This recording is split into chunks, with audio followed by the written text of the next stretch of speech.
Hello मेरे प्यारे बच्चों, कैसे हैं आप सब। Hope you all are fine. Welcome to logistic chemistry. तो आज हम नाइन्थ का एक न्यू चैप्टर स्टार्ट करने वाले हैं। The name of the chapter is improvement in food resources. बच्चा, सबसे पहले हमें ये पता होना चाहिए कि रिसोर्सेज क्या होते हैं। रिसोर्सेज मतलब जहाँ से हमें ऐसे सोर्सेज जिनसे हमें कुछ ना कुछ मिलता है उनको हम कहते हैं रिसोर्सेज। तो यहाँ चैप्टर के नेम में है फूड रिसोर्सेज, मतलब कि ऐसे सोर्सेज जिनसे हमें क्या मिल रहा है, फूड, उनको हम क्या कहेंगे, फूड रिसोर्सेज। आई रिपीट, ऐसे रिसोर्सेज जिनसे हमें क्या मिल रहा है, फूड, उनको हम क्या कहेंगे, फूड रिसोर्सेज। और सबको पता है बच्चा कि फूड जो है वो हमारी one of the basic need है। उसके बिना हम अपनी लाइफ को आगे नहीं बढ़ा सकते, है ना। हमें जीने के लिए खाना खाना ही पड़ेगा, है ना। क्योंकि हमें फूड से क्या मिलते हैं, न्यूट्रिएंट्स मिलते हैं। Nutrients like carbohydrate, vitamin, fats, proteins, minerals, ये सब हमें फूड फूड से मिलते हैं। और अगर हम फूड नहीं खाएंगे तो हमें रेगुलर रूटीन की जो फिजिकल एक्टिविटीज करनी है, जो भाग दौड़ करनी है, वो हम कैसे करेंगे जब हमें एनर्जी नहीं होगी। मतलब इन शॉर्ट, जो फूड है उसने हमें न्यूट्रिएंट्स देने हैं, उन न्यूट्रिएंट्स से हमें एनर्जी मिलेगी और उस एनर्जी से हम अपनी रेगुलर रूटीन्स के जो काम है वो कर पाएंगे। क्लियर है ना। तो बच्चा, फूड के सोर्सेज क्या है, हमें कहाँ से मिलता है फूड। तो सबसे पहला जो सोर्स है फूड का, एग्रीकल्चर। एग्रीकल्चर से हमें फूड मिलता है। हमारे फार्मर्स जो हैं वो खेती करते हैं, वहाँ पे अनाज उगाते हैं, डिफरेंट डिफरेंट तरह की क्रॉप्स उगाते हैं, है ना। वो उससे हमें फूड मिलता है। मतलब फर्स्ट हमें एग्रीकल्चर से फूड मिलता है। सेकंड, हमें एनिमल से फूड मिलता है ना। गाय से हमें दूध मिलता है, चिकन जो हम खाते हैं, है ना, एग, ये सब चीज़ें हमें कहाँ से मिलती हैं, एनिमल से मिलती हैं। तो that means sources of food में हम क्या कह सकते हैं, फर्स्ट इज एग्रीकल्चर, एग्रीकल्चर से हमें फूड मिलता है। Second is animal husbandry, animal से हमें फूड मिलता है, तो उस चीज़ को हम कहते हैं, उस रिसोर्स को हम कहते हैं एनिमल हस्बेंड्री, या फिर लाइफ स्टॉक भी कहते हैं उसको। क्या कहते हैं, एनिमल हस्बेंड्री या फिर लाइफ स्टॉक। ठीक है। तो और हमें पता है राजे, इंडिया जो है वो एग्रीकल्चर कंट्री है। हमारी हमारे भारत में बहुत एग्रीकल्चर लैंड है। किस बहुत मतलब हम हमारे जो किसान हैं वो खेती की तरफ ज़्यादा जाते हैं, है ना।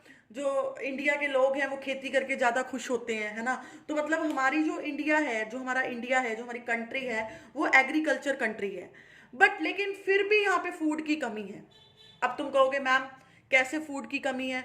तो बच्चा, अभी भी हमारी इंडिया की आधी पॉपुलेशन ऐसी है जिसको खाने को नहीं मिलता रेगुलर रेगुलर 3 टाइम की रोटी भी उनको नहीं मिल रही है। इतनी प्रोडक्शन के बाद, इतनी एग्रीकल्चर में आगे होने के बाद हमारी कंट्री में अभी भी लोग भूखे सोते हैं। यू नो ऑल दैट, है ना। यू तुम सबको ये चीज़ पता है कि हमें नॉर्मली, हमें ठीक है, हमें 3 टाइम की रोटी मिल रही है, बट बहुत से लोग ऐसे हैं जो बेचारे सड़क के किनारे बैठे हैं, झुग्गी झोपड़ियों में बैठे हैं, उन्हें 3 टाइम की रोटी भी ढंग से नहीं नसीब हो रही, है ना। तो इतनी इंडिया में एग्रीकल्चर होने के बावजूद भी यहाँ पे क्या है, लैक ऑफ फूड है। क्यों? क्योंकि हमारी जो पॉपुलेशन है वो डे बाय डे बढ़ती जा रही है, और इतनी पॉपुलेशन को फूड प्रोवाइड करना बहुत मुश्किल हो रहा है। उसके लिए हमें क्या करना पड़ेगा, बहुत ज़्यादा और फूड की प्रोडक्शन करनी पड़ेगी। और अगर हमें फूड की प्रोडक्शन ज़्यादा करनी है तो ऑफ कोर्स जो उसमें हमें कमियां दिख रही हैं उन कमियों को भी दूर करना पड़ेगा। मतलब फूड की प्रोडक्शन में इम्प्रूवमेंट करना पड़ेगा, है ना। तो आ गए ना हम चैप्टर के नेम पे, इम्प्रूवमेंट इन फूड रिसोर्सेज। जहां ऐसे सोर्सेज जिनसे हमें फूड मिल रहा है उनमें हमें इम्प्रूवमेंट करनी पड़ेगी, ताकि हम ज़्यादा से ज़्यादा हमें ईल्ड मिले फूड की, ज़्यादा से ज़्यादा हम प्रोडक्शन कर सकें, और जो हमारी जो पॉपुलेशन है बढ़ रही है, वो सारी पॉपुलेशन को, इंडिया की सब लोगों को फूड जो है वो इजीली प्रोवाइड हो सके। ठीक है, ताकि उन्हें भी एनर्जी मिले, वो भी अपना काम जो है स्मूथली कर सकें। क्लियर है यहाँ तक।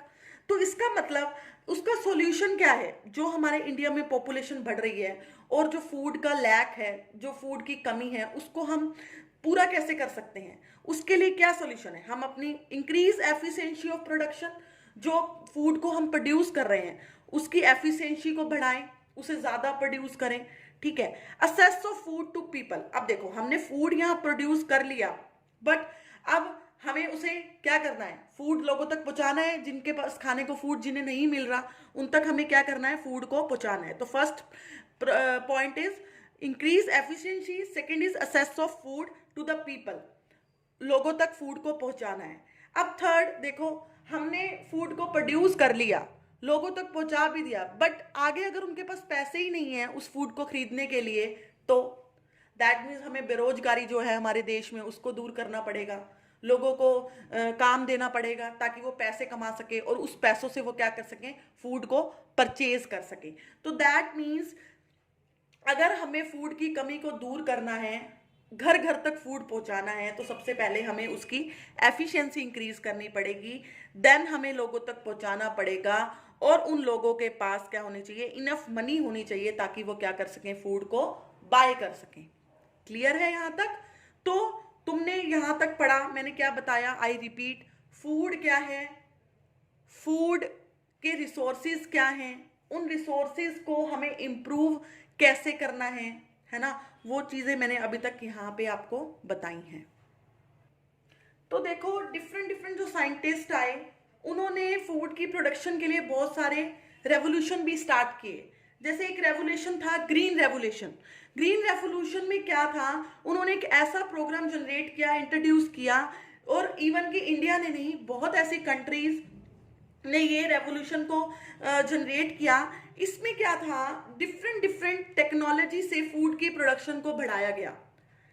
ग्रीन रेवोल्यूशन क्या था कि green revolution is a program, एक प्रोग्राम था जो मैनी पुअर कंट्रीज ने इंट्रोड्यूस किया। किस लिए इंट्रोड्यूस किया था, ताकि जो फूड की प्रोडक्शन है उसको बढ़ाया जा सके by the use of modern technology, है ना, मॉडर्न टेक्नोलॉजी यूज करके, और इरिगेशन में प्रॉपर इरिगेशन करके, प्रॉपर खेती करके, और सीड्स को इंप्रूव करके, ताकि हम प्रोडक्शन को क्या कर सकें, बढ़ा सकें। सेकंड है white revolution. White revolution India ने अपनाया था ताकि इंडिया में क्या हो, दूध की जो प्रोडक्शन है वो ज्यादा हो सके। व्हाइट रेवोल्यूशन, दूध व्हाइट होता है इसलिए इसका नाम व्हाइट रेवोल्यूशन रख दिया था। तो इंडिया में दूध की प्रोडक्शन को बढ़ाने के लिए व्हाइट रेवोल्यूशन को अपनाया गया, प्रोग्राम था ये भी एक। ब्लू रेवोल्यूशन क्या था, अब ब्लू रेवोल्यूशन देखो, हमें पता है ये हमने ब्लू रेवोल्यूशन, ब्लू नाम कहां से रखा, वाटर से लिया, वाटर ब्लू कलर का होता है इसलिए हमने इसका नाम रखा ब्लू रेवोल्यूशन। और वाटर में कौन रहती है, फिशेज। तो फिशेज के प्रोडक्शन को बढ़ाने के लिए कि फिशेज को कैसे प्रोडक्शन को बढ़ाया जा सके, है ना, तो उसको नाम दिया उस प्रोग्राम को ब्लू रेवोल्यूशन। तो डिफरेंट डिफरेंट साइंटिस्ट थे जिन्होंने डिफरेंट डिफरेंट क्रॉप्स को, या कह लो कि मिल्क को, फिशेज की प्रोडक्शन को, ऑयल्स की प्रोडक्शन को बढ़ाने के लिए रेवोल्यूशन, डिफरेंट डिफरेंट प्रोग्राम्स उन्होंने बनाए, ठीक है। तो एक था येलो रेवोल्यूशन। येलो, अब देखो जो सरसों होता है, सरसों का तेल हम लगाते हैं ना, सिर में भी लगाते हैं, सब्जियां भी बनाते हैं उस तेल में, तो उसको बोलते हैं मस्टर्ड ऑयल, है ना। तो वो मस्टर्ड ऑयल की प्रोडक्शन, मस्टर्ड ऑयल एक्चुअली में जो लोग खेती से रिलेटेड है ना, उनको पता होगा कि जो सरसों होती है वो येलो कलर की होती है। दैट्स वाई इस प्रोग्राम का नाम जो था येलो रेवोल्यूशन रखा गया, ठीक है। और येलो कलर का कौन सा फ्लावर होता है, सनफ्लावर, सूरजमुखी का पौधा जो होता है वो येलो कलर का होता है। तो इसलिए ऑयल की प्रोडक्शन को बढ़ाने के लिए येलो रेवोल्यूशन चलाया गया, फिशेस की प्रोडक्शन को बढ़ाने के लिए ब्लू रेवोल्यूशन चलाया गया, मिल्क की प्रोडक्शन को बढ़ाने के लिए व्हाइट रेवोल्यूशन चलाया गया, और सीड्स वगैरह में सीड्स को इंप्रूव करना, प्रॉपर इरिगेशन करना, एग्रीकल्चर में मॉडर्न टेक्निक से एग्रीकल्चर करना, तो वो सब क्या किसके अंडर आता था, ग्रीन रेवोल्यूशन के अंदर। तो साइंटिस्ट ने बहुत काम किया था कि प्रोडक्शन बढ़ सके, ये उन्होंने रेवोल्यूशंस भी चलाई थी। तो आपको इन रेवोल्यूशन के बारे में भी पता होना चाहिए, कई बार इस पे भी क्वेश्चन आ जाता है। उसके बाद देखो, जब तुमने क्रॉप्स जो हैं उनकी प्रोडक्शन को इंप्रूव करना है, उनकी एफिशिएंसी को इंप्रूव करना है, तो आपको ये पता होना चाहिए कि क्रॉप्स की टाइप्स कितनी होती हैं, कौन कौन से सीजन में उगती हैं, तो ये चीजें सब हमें पता होनी चाहिए। तो देखो सबसे पहली जो टाइप है क्रॉप की, दैट इज सीरियल। सीरियल के अंदर कौन सी टाइप आती है, जैसे हम चावल खाते हैं, हम गेहूं खाते हैं, तो हमें पता है चावल, गेहूं, रोटी वगैरह खा के हमें एनर्जी मिलती है। तो वो एनर्जी हमें क्यों मिलती है, क्योंकि उसमें क्या होता है, कार्बोहाइड्रेट्स होते हैं। तो कार्बोहाइड्रेट से हमें क्या मिलती है, एनर्जी मिलती है। रिच इन कार्बोहाइड्रेट्स होती हैं जो सीरियल्स क्रॉप होती इसके एग्जांपल्स क्या है, राइस, वीट, ठीक है। सेकंड क्रॉप है पल्सेस। पल्सेस के अंदर सारी तुम्हें पता है क्या आती हैं, दालें आती हैं, हमारी मूंग की दाल, सारी जो भी आप खाते हो सब दालें पल्सेस के अंदर आती हैं। तो वो हमें दालों से हमें क्या मिलता है, प्रोटीन मिलता है ना। थर्ड है ऑयल सीड्स। ऑयल सीड्स मतलब सोयाबीन हो गया, मूंगफली का तेल हो गया, सूरजमुखी का जो हम कहते हैं सनफ्लावर हो गया, सरसों का तेल हो गया, मस्टर्ड ऑयल हो गया। तो ऑयल से हमें क्या मिलता है, फैट मिलता है। एक्चुअली में फैट से भी हमें एनर्जी मिलती है, ठीक है। आगे है फोर्थ वेजिटेबल्स, फ्रूट्स, ये तुम्हें बताइए उसके अंदर कौन कौन से आएंगे, बनाना, एप्पल, टमाटो, पोटैटो, सब चीजें, ठीक है। उसके बाद और इन सब से हमें क्या मिलता है, फ्रूट और वेजिटेबल से विटामिन बनते हैं। देखो तुमने कैसे याद करना है, सी से सेरल, सेरल से हमें क्या मिलेगा, सी से कार्बोहाइड्रेट, क्लियर है। पी से पल्सेस, तो पल्सेस से हमें क्या मिलेगा, पी से प्रोटीन, ठीक है। वी से वेजिटेबल, तो वेजिटेबल से हमें क्या मिलेगा, वी से विटामिन। ऐसे याद रख लो, कंफ्यूज मत होना। तो ये फर्स्ट लेटर से ही तुम याद रख सकते हो, ठीक है। लास्ट है फोडर क्रॉप्स। फोडर क्रॉप्स क्या होती है राजे, फोडर क्रॉप्स के अंदर आती हैं ओट्स आते हैं, ग्रास वगैरह आती है। एक्चुअली में फोडर क्रॉप्स वो क्रॉप्स हैं जो एनिमल्स को हम देते हैं। जैसे हम वो डालते हैं ना, हरा वगैरह डालते हैं एनिमल्स को, गाय वगैरह को, है ना, चारा डालते हैं जो, वो होती है फोडर क्रॉप्स जो एनिमल्स यूज करते हैं। तो ठीक है, तो तुम्हें पता होना चाहिए कि क्रॉप्स कितने टाइप की होती हैं। फिर उसके बाद तुम्हें ये पता होना चाहिए ये क्रॉप्स मतलब कौन कौन से सीजन में उगती हैं, कितना पानी चाहिए होता है इनको, ठीक है, और एग्जाम्पल्स वगैरह क्या हैं। तो मेन ये भी तुम्हें पता होना चाहिए। देखो अब क्रॉप के सीजन, हर क्रॉप जो है वो डिफरेंट डिफरेंट सीजन में उगती है ना। तो डिफरेंट क्रॉप्स को डिफरेंट एनवायरनमेंट चाहिए होता है, डिफरेंट कंडीशन चाहिए होती है, डिफरेंट टेम्परेचर चाहिए होता है, डिफरेंट पानी चाहिए होता है ना। इवन की कईयों को सनलाइट ज्यादा चाहिए, मतलब फोटो पीरियड जिसको मैंने यहाँ पे लिखा है फोटो पीरियड, तो कईयों को ज्यादा सनलाइट चाहिए होती है उगने के लिए, कईयों को कम सनलाइट चाहिए। तो जिनको ज्यादा सनलाइट चाहिए वो समर्स में उगेंगी, जिनको कम सनलाइट चाहिए वो विंटर्स में उगेंगी, है ना। तो डिफरेंट क्रॉप्स होती हैं, उनको different different environment, different different conditions में वो ग्रो करती हैं। तो उसके बेसिस पे हमने जो है क्रॉप को दो टाइप्स में डिवाइड किया है, दैट इज खरीफ की क्रॉप एंड सेकेंड इज रबी की क्रॉप। खरीफ और रबी। खरीफ की जो क्रॉप होती है इनको ज्यादा पानी चाहिए होता है। अब ज्यादा पानी चाहिए तो मतलब बारिश के दिनों में उगती होंगी, तो ये रेनी सीजन में ग्रो करती हैं। तो रेनी सीजन हमारा कब होता है, जून से अक्टूबर वाला। एग्जाम्पल दे सकते हो आप, सोयाबीन। दालें जो होती है हमारी मोस्टली इस सीजन में उगाई जाती हैं, अरहर की दाल, उड़द की दाल, मूंग की दाल, एक्सेट्रा एक्सेट्रा। रबी क्रॉप्स क्या होती है, इनको कम पानी चाहिए होता है। कम पानी चाहिए तो विंटर्स में ग्रो करती है क्योंकि तब बारिशें कम होती हैं। इनका जो टाइम है वो नवंबर टू अप्रैल है।